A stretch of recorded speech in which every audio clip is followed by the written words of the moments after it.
Hey guys, today let us understand what is interval match and how to use it with an example.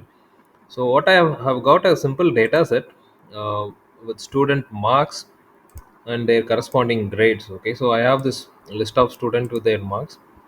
I also have a grade table where I have defined the range low and high. So which grade belongs to which range of marks. Okay, so I have this.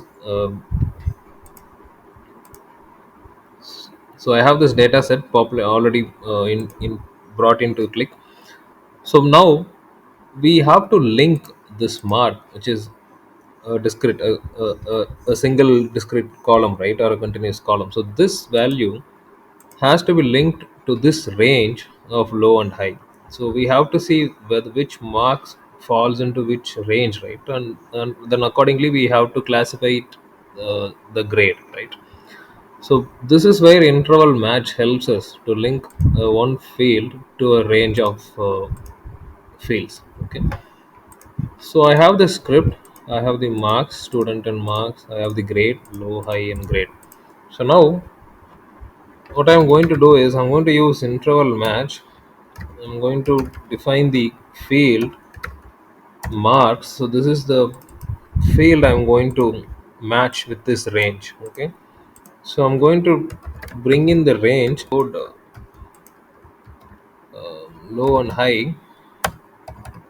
So I'm going to do a resident load from the above table. So now I have an interval match which is going to be applied on this field, followed by my range, low and high range, from this grade table. Okay. So now let me quickly reload this. So as you could see, there is a synthetic key being formed. So we have marks over here. Yeah. So this is an intermediate table which is linking this mark with my grade range table, right? So this synthetic key is fine to have, not an issue. We can retain it. If not, we can do an inner join and we can remove it as well. Okay, it is as per our convenience. If you want a clean looking data model, we can merge it together using the inner join.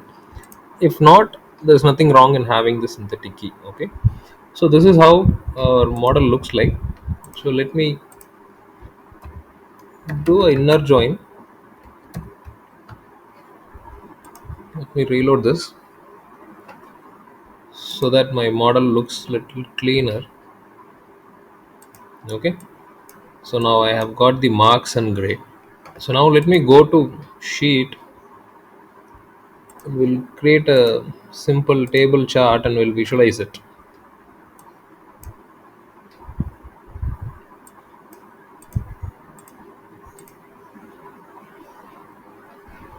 So student name,